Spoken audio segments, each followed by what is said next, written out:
Так, как оплачивать занятия через Сбербанк онлайн? У нас банковский счет, и мы вынуждены получать оплату туда. То есть нельзя просто делать перевод с карты на карту.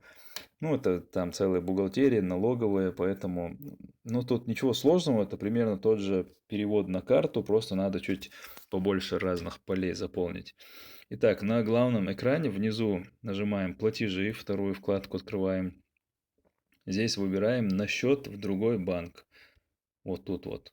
На счет в другой банк выбираем. Теперь просит номер счета.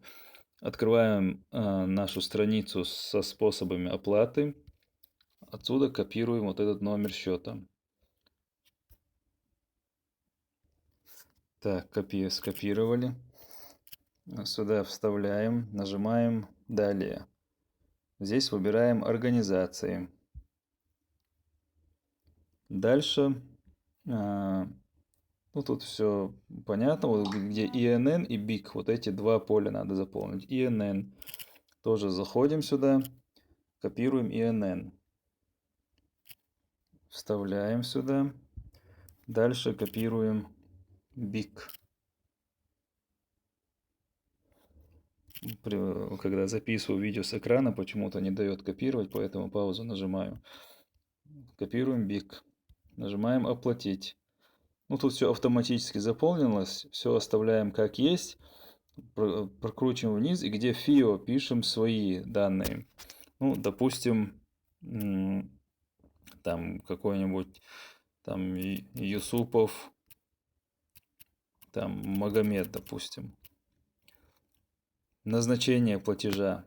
Здесь вот это вот надо писать именно, ну, введите имя ученика именно.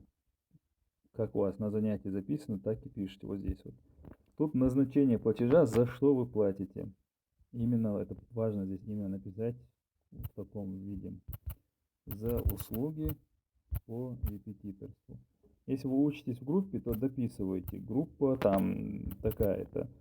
Если индивидуально, просто дописывайте индивидуально. Дальше переходите «Оплатить». Все показывает, что вы заполнили.